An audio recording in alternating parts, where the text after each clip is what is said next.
पुढील कार्यक्रम प्रसारित करणारे आहेत जॉयसमेर मिनिस्ट्रीचे मित्र आणि भागीदार.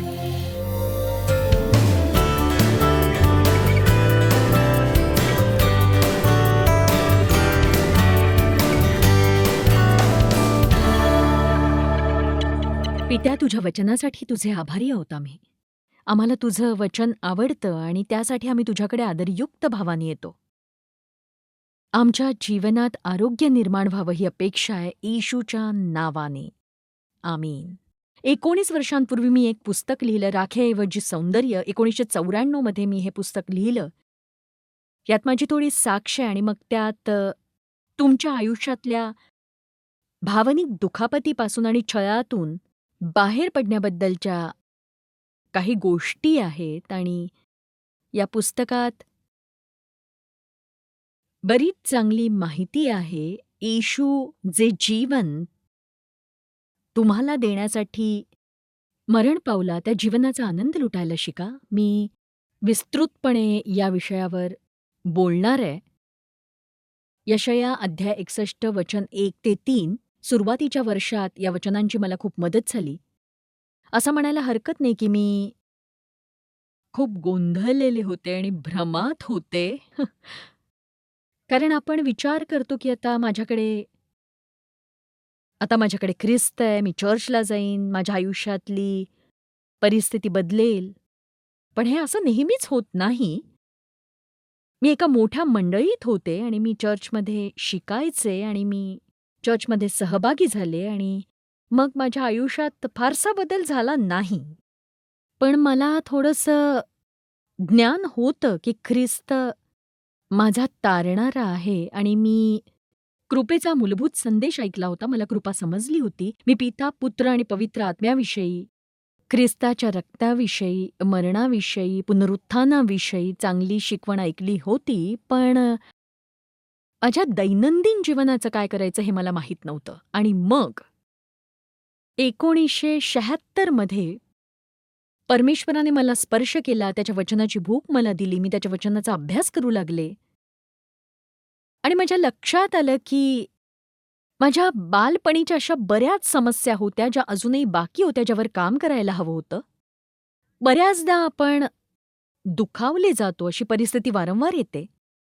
किंवा लहानपणी एखाद्या कारणाने आपण दुखावले गेलेलो असतो. तुम्हाला प्रेम मिळालेलं नसतं, माया मिळालेली नसते. एखादी चिडखोर व्यक्ती सतत तुम्हाला बिनकामाचे आहात तुम्ही असं हिणवत असते, तुमच्यातली चूक काढत असते, तुमची निंदा करत असते. तू कधीच काही करू शकणार नाहीस, तू तुझ्या भावासारखा का बनू शकत नाहीस, तू तुझ्या बहिणीसारखी का बनू शकत नाहीस.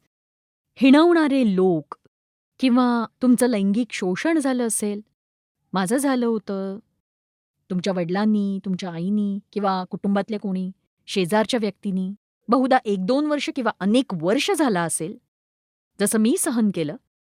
बहुधा तुमचा शारीरिक छळ झाला असेल, तुम्हाला कपाटात बंद करून ठेवलं गेलं असेल, भुकेलं ठेवलं असेल, वाईट पद्धतीने तुम्हाला मारलं गेलं असेल कारण तुमचे पालक चिडके, मानसिकरित्या आजारी असतील. नवल वाटतं की लोक इतरांशी इतके भयानक कसे काय वागू शकतात. पण एका गोष्टीची मला मदत झाली हे लक्षात ठेवायला की दुखावलेले लोकच इतरांना दुखावतात. दुखावले गेलेले लोक इतरांना दुखावतात. मला नाही वाटत प्रत्येक जण उठल्यावर रोज सकाळी असा विचार करत असेल की आज बघतेच किती जणांना दुखावता येतंय, ते मजा येईल. मला नेहमी वाटतं की लोक पुष्कळदा आपल्याला झालेल्या वेदनांसारखे वागतात आणि सैतानाला हेच हवं असतं अहो, की कोणीतरी आपल्याला दुखवावं आणि आपण चिडखोर आणि कटू बनावं, रागवावं आणि सतत स्वतःबद्दल आपण वाईट वाटून घेत आयुष्य खर्ची घालावं. अनेक प्रकारच्या व्यसनातही आपण अडकावं आणि मग इतर कुणाला तरी दुखवत आयुष्य जगावं, जेणेकरून तेही इतरांना दुखवत तेच करत राहतील आणि हे पिढ्यानपिढ्या चालू राहील. वर्षांमागून वर्ष चालूच राहील. पण आज मी तुम्हाला एक सुवार्ता सांगायला आले की तुम्ही पूर्वी जर कधी दुखावले गेले असाल तर ती वेदना पुढच्या माणसापर्यंत सरकू नये. तुम्ही भाग्यशाली आहात. येशूचं नाव उच्चारण्यास, परमेश्वराच्या सामर्थ्यावर विश्वास ठेवायला. केवळ तुम्ही बरेच व्हाल असं नाही, तर जणू काही कधी झालंच नव्हतं असेही तुम्ही व्हाल. आणि हे तुमच्या पिढीकडून पुढच्या पिढीपर्यंत कधीही पोहोचणार नाही. अद्भुत आहे ना हे? सुवार्ता. आमीन. परमेश्वराची स्तुती करा बरं.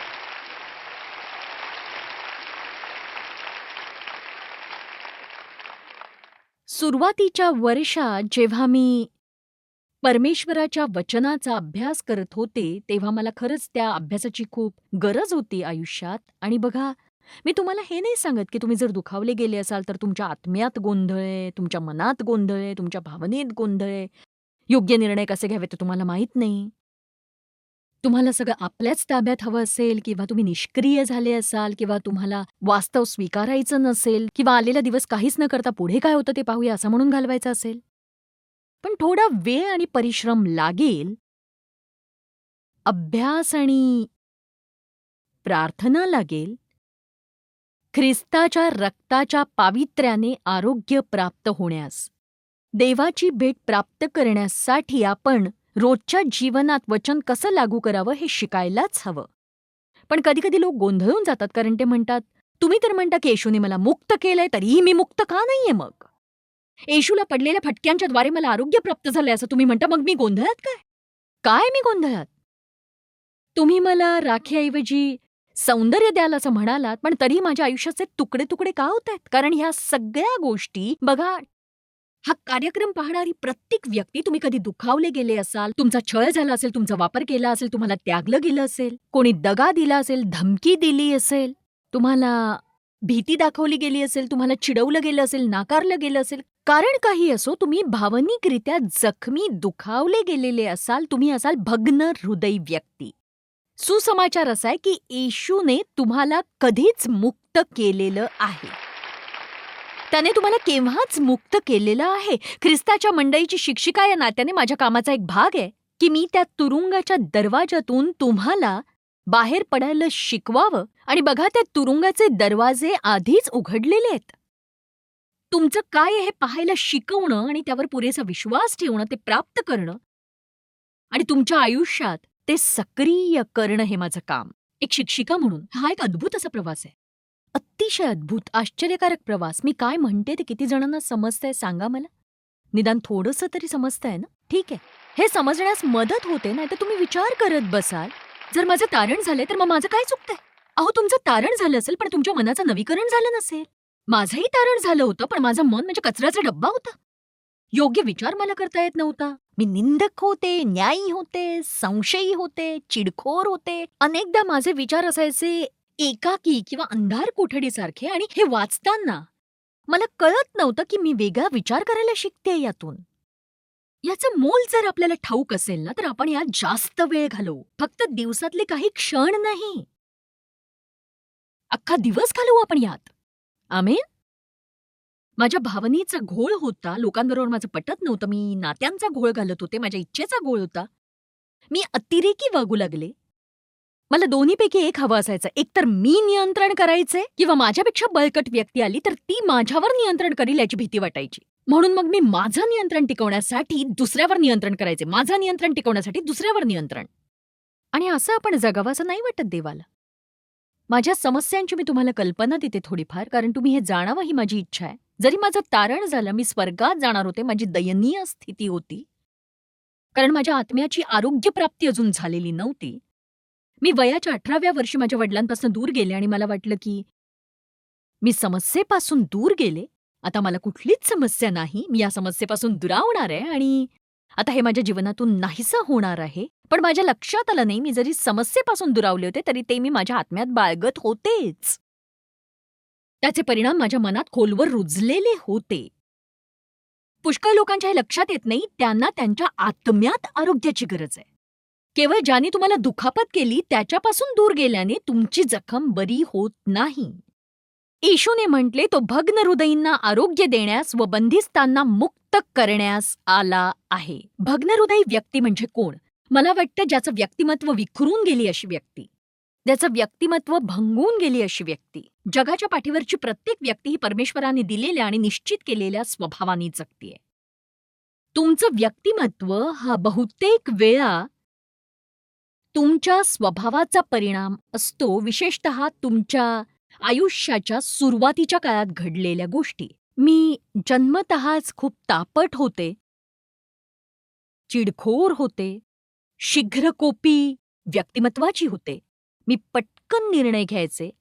मी धीट आहे, माझा जन्म नेतृत्वासाठीच झाला, मी लोकांना प्रेरित करू शकते. पण मी घायाळ झाले होते.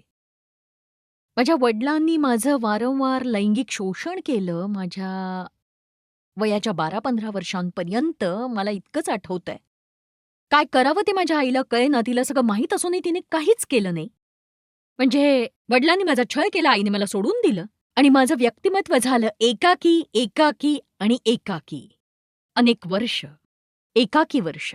आणि मग काय झालं, की माझं व्यक्तिमत्व बनलं हे खंबीर, खंबीर व्यक्तिमत्व जे नियंत्रण करणारं होतं. मी माझ्या बोलण्याद्वारे कुणाचेही एका क्षणार्धात तुकडे करू शकत होते. आमेन. पण बघा, परमेश्वराने माझ्या मुखाला एक देणगी दिली. परमेश्वराच्या मंडळीत मी चक्क एक जीभ आहे. तोंड म्हणजे तुमच्या लक्षात आलं नसेल, मी तेच करते, बोलते. अधिक काहीच मी करत नाही. मी गात नाही, मी वाद्यही वाजवत नाही. मी बोलते. माझी देणगी आहे माझी वाणी आणि मी जगभर बोलत असते. टीव्हीच्या माध्यमातून. त्यात काही नवल नाही जेव्हा सैतान ओव्हरटाईम करत होता, कारण मी स्वतःला त्रास करून खूप दुखावून घेत होते आणि मग मी आतून खूप दुखावली गेलेली असल्यामुळे ज्या वेळी मी माझं तोंड उघडायचे तेव्हा मी खूप कठोर असं बोलायचे. खूपच अगदी भेगा पाडणारं. परमेश्वराने लोकांच्या मदतीसाठी मला देणगी दिली, पण सैतानाने मला दुखावलं कारण मी लोकांना दुखवावं म्हणून. खूप दुखवावं. पण देवाचे आभार, देवाचे आभार, पण देवाचे आभार. तो भग्न हृदयी जनांस बरे करीतो, तो तुरुंगाचे द्वार उघडतो आणि बंदिवानांस मुक्त करतो. मुक्त. आमेन. आणि आज मी तुम्हाला सांगू इच्छिते की तुम्ही असाल तिथे येशू तुम्हाला बरं करू शकतो. तो केवळ यासाठी मरण पावला नाही की एके दिवशी तुमचा स्वर्गात महाल असेल आणि तुम्ही तिथे आनंदी राहाल. अनंत जीवनाची सुरुवात ही ख्रिस्ताला स्वीकारल्या क्षणापासून होते आणि अनंतकालीन जीवन हे देवाने दिलेलं जीवन आहे. आणि मी तुम्हाला सांगू इच्छिते की तो सध्या स्वर्गात शोक मनवत बसलेला नाहीये. तो कटुतेने आणि रागाने भरलेला नाहीये. तो निराश नाहीये, तो दुःखी नाहीये, तो निरुपयोगी नाहीये, तो उदास आणि खिन्न जगत नाहीये.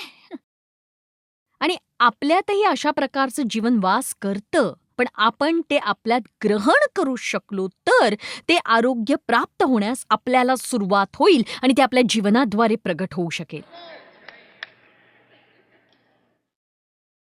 परमेश्वराची आज अशी इच्छा आहे की आपण एकही रात्र बेडकांसोबत न घालवण्याचा निर्णय घ्यावा. काय? तुम्ही बेडकांपर्यंत कुठे पोहोचला? चला निर्गम अध्याय 8 बघूया.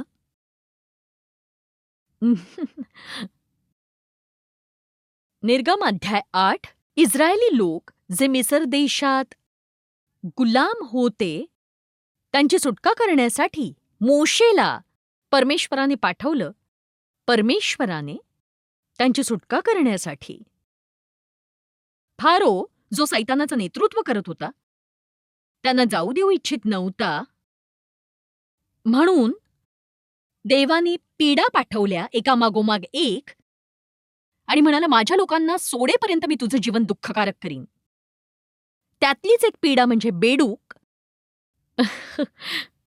अध्याय 8 वचन 1. नंतर परमेश्वर मोशेला म्हणाला, फारोकडे जाऊन सांग, परमेश्वर असे म्हणतो की माझ्या लोकांनी माझी उपासना करावी म्हणून त्यांना जाऊ दे.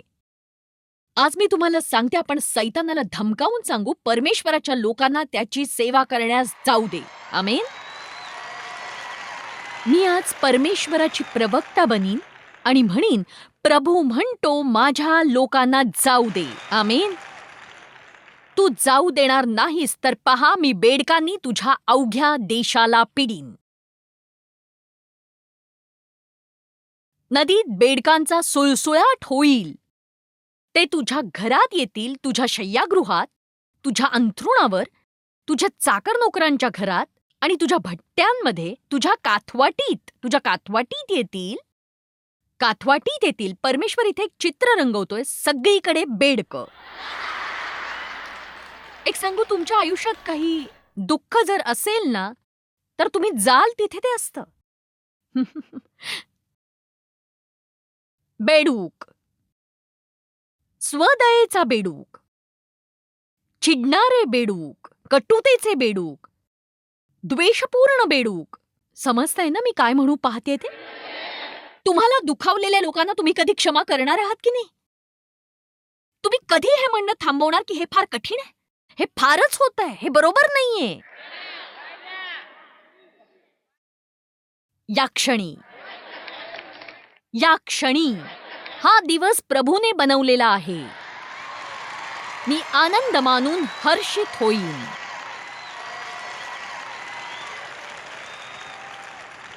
यशया अध्याय 61 वचन 1 ते 3. ही शास्त्रवचनं खूपच छान आहेत. यशया येशूबद्दल भविष्यवाणी करतोय. प्रभू परमेश्वराचा आत्मा माझ्यावर आला आहे, कारण दीनांस शुभवृत्त सांगण्यास परमेश्वराने मला नेमून मला अभिषेक दिला आहे. अभिषेक दिला आहे. तुम्हाला माहिती येशू कुठल्याही धर्मशाळेत नव्हता गेला.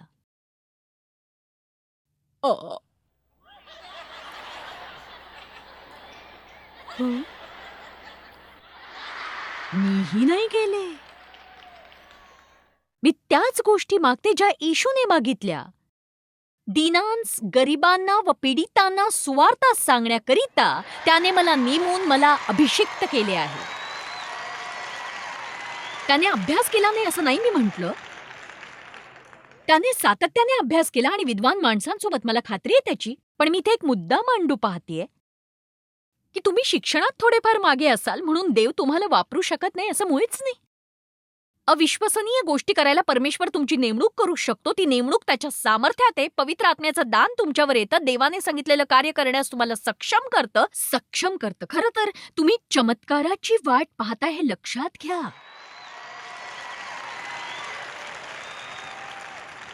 दीनांस, गरिबांना व पीडितांना शुभवार्ता सांगण्यास त्याने मला पाठवलंय. भग्न हृदयींना एकत्र आणून त्यांना आरोग्य देण्यास पाठवलं आहे.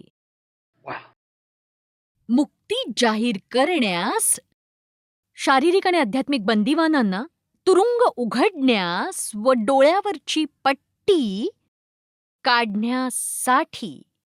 आज इथे तुरुंगाचे दरवाजे उघडले गेले आहेत आणि परमेश्वराच्या वचनाने तुमचे डोळे उघडणार आहेत.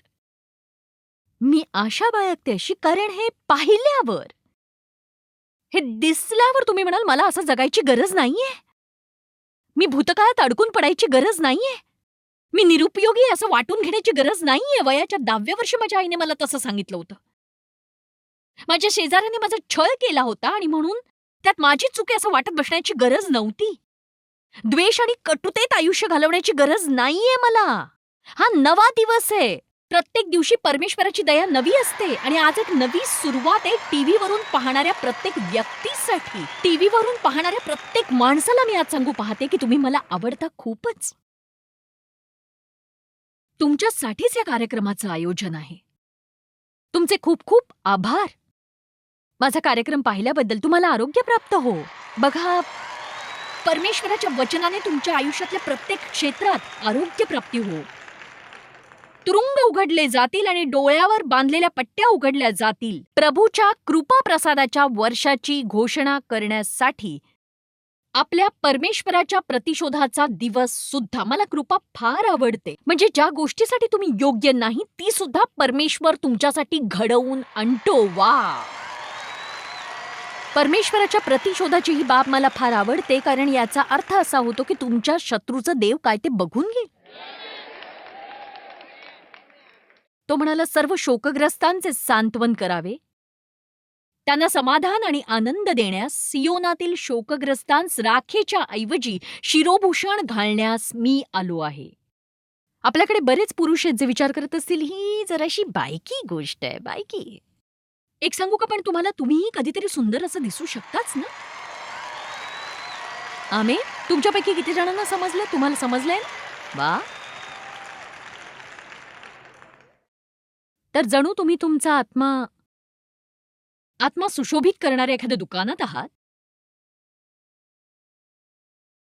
राखेऐवजी सौंदर्य, शोकाऐवजी हर्षरूप तेल, खिन्न आत्म्याऐवजी प्रशंसारूप वस्त्र द्यावे, ते अर्थात अशासाठी की परमेश्वराच्या गौरवार्थ त्यास धार्मिकतेचे वृक्ष, परमेश्वराने लावलेले रोप, म्हणजे त्याचा गौरव होईल. आता बघूया वचन 7 आणि 8. तुमच्या प्रतिष्ठेचा मोबदला तुम्हास दुप्पट मिळेल, म्हणजे जशास तसं परतफेड. आपल्या उपमर्दाबद्दल मिळालेल्या वतनभागानेच ते आनंद पावतील. आता नीट लक्षात द्या, आपल्या देशात, मरून स्वर्गात गेल्यावर नाही, तर आपल्या देशात ते दुप्पट वतन पावतील. त्यात सार्वकालिक आनंद प्राप्त होईल. सार्वकालिक आनंद.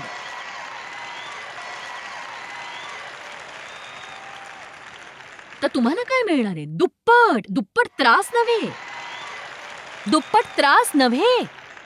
तुमच्या त्रासाऐवजी दुप्पट दुप्पट आशीर्वाद. तुम्ही म्हणाल, मी काय करायला हवं? हो, पवित्र आत्मा तुम्हाला सूचना देत राहीलच. तो तुमचा मार्गदर्शक बनेल. पवित्र आत्मा हा आपला सल्लागार आहे. कधी काय करावं हे त्याला कळतं. म्हणजे बघा, प्रत्येक वेळी आपण खचून जाता कामा नये. राख्याऐवजी सौंदर्य. राखेऐवजी सौंदर्य. त्रासापेक्षा दुप्पट. का? कारण मला परमेश्वराला न्यायप्रिय आहे. मला हे फार आवडतं. परमेश्वर हा न्यायाचा परमेश्वर आहे. परमेश्वर हा न्यायाचा परमेश्वर आहे म्हणजे काय? याचा साधा अर्थ आहे, तो सगळ्या बिघडलेल्या गोष्टी सुधारतो.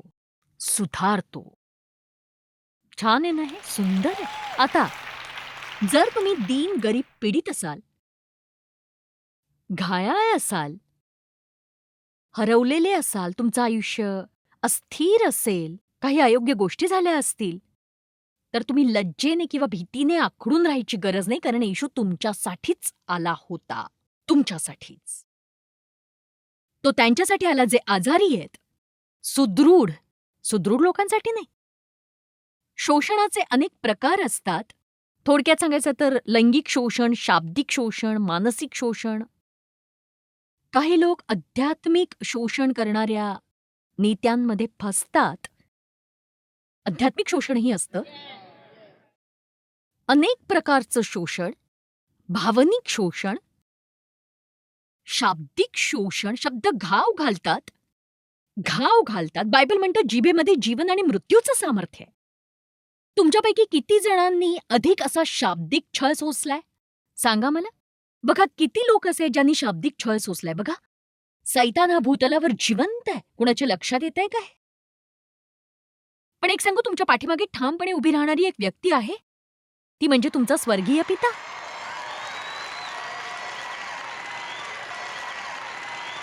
बघा, तुम्ही या गोष्टीवर विश्वास ठेवायला शिका. आई काय म्हणाली ते महत्वाचं नाहीये. तुमचा स्वर्गीय पिता काय म्हणाला ते महत्वाचं आहे.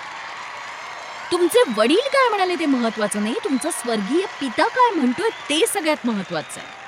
तुमचे शिक्षक काय म्हणाले, तुमचे मित्र काय म्हणाले, तुमचा भाऊ काय म्हणाला, बहीण काय म्हणाली. जरी पालकांनी तुमच्यावर प्रेम केलं नाही, मी आज तुम्हाला प्रोत्साहित करू इच्छिते. आणि बघा, कृपा करून याचा चुकीचा अर्थ घेऊ नका.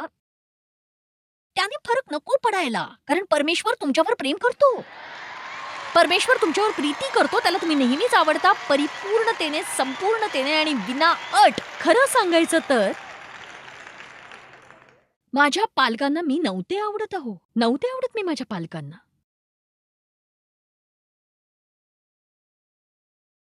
म्हणजे आईला मी आवडायचे, पण तुम्ही तुमच्या मुलाला सोडून जाणार असाल तर त्याला प्रेम नाही म्हटलं जात ना. आणि बघा कसं आहे की तिची ती उणीव होती, तिला भीती वाटत होती. मला कळतंय, मी तिच्या विरुद्ध नाही बोलणार आहे. आता ती 89 वर्षांची होईल काही दिवसात. मी तिला सांभाळते, त्यात काही कटुता नाहीये. पण जसं मिळायला हवं तसं प्रेम मला कधीही मिळालं नाही. जसं मिळायला हवं. आपण पिता परमेश्वराच्या प्रेमाबद्दल आपल्या पालकांकडून शिकायला हवं. पण तसं होत नाही. पण सुरुवात करायला अजूनही उशीर झाला नाही. तुम्ही आता 75 वर्षांचे असलात तरी फरक पडत नाही. तुम्ही आज रात्री सुरू करू शकता. परमेश्वराच्या प्रीतीचा स्वीकार करा. परमेश्वराचं प्रेम हे आपलं घायाळ मन बरं करतंय. म्हणून मी तुम्हाला इफिस्करास अध्याय 3 वचन 16 दाखवून तुमच्यासाठी रोज प्रार्थना करणार आहे. इफिस्करास अध्याय 6 वचन 16 मी रोज सकाळी प्रार्थना करते. तुम्ही जेव्हा तुमच्या मुखाने परमेश्वराचं वचन बोलू लागता, तुम्ही ते स्वतः बोलताना त्यावर विश्वास ठेवता, तुम्ही परमेश्वराचे तेच शब्द प्रार्थनेच्या रूपात बोलता. विश्वास ठेवला तर तो ते वचन पूर्ण करण्यास बांधला जातो. आमेन. म्हणून विश्वास ठेवून म्हणा, पित्या मी आज विश्वास ठेवून हे ग्रहण करतो. आमेन. त्याने आपल्या ऐश्वर्याच्या संपत्तीप्रमाणे तुम्हास असे दान द्यावे की तुम्ही त्याच्या आत्म्याच्या द्वारे अंतर्यामी बलसंपन्न व्हावे. तुम्ही त्याच्या आत्म्याच्या द्वारे अंतर्यामी बलसंपन्न व्हावे. हालेलुया. पवित्र आत्म्या ये आणि माझं व्यक्तिमत्व घे. प्रभू आज येऊन माझ्या व्यक्तिमत्वात वास कर, कारण मी कुजलेली नाही, मी मोहक बनेन. मी दुःखी नव्हे तर मी आनंदी राहीन. मी चिडखोर नव्हे तर हर्षित राहीन. मी स्वतःवर दया करणार नाही. मी आज घराबाहेर पडून एखाद्या गरजू व्यक्तीला मदत करीन. पवित्र आत्म्या ये आणि माझ्या व्यक्तिमत्वात वास कर, माझ्या व्यक्तिमत्वात वास कर. किती जण ही प्रार्थना रोज करायला सुरुवात करतील? दररोज. बघा, बंदिवासातून बाहेर पडण्याचा निर्णय घेण्याची आता वेळ आलीये. बेडकांना मागे टाका आणि ख्रिस्त ज्या मुक्तीकरता मरण पावला ती शोधा. एकही दिवस पूर्वीच्या वेदनेत जगू नका. येशू जे मुक्तीचं जीवन तुम्हाला देऊ इच्छितोय ते सगळं शिकण्याची संधी घालवू नका. जॉयस्मायर मिनिस्ट्रीज करता तुम्ही खूप मौल्यवान आहात. आम्हाला तुमचं कौतुक आहे आणि जगभरामध्ये हे सेवा कार्य शक्य करण्याकरता आम्ही आमच्या मित्रांचे आणि पार्टनर्सचे आभारी आहोत. आम्ही एकत्रितपणे भुकेल्यांना खाऊ घालतो, गरिबांना वस्त्र देतो आणि राष्ट्रांना सुवार्ता सांगतो. तुमच्या प्रार्थनेच्या विनंती करता आमच्याविषयी आणखी माहिती मिळवा. जॉयसच्या कॉन्फरन्सच्या तारखा पहा आणि ख्रिस्ताची प्रीती जगभरामध्ये पसरवण्याकरता आमचे सहभागी व्हा.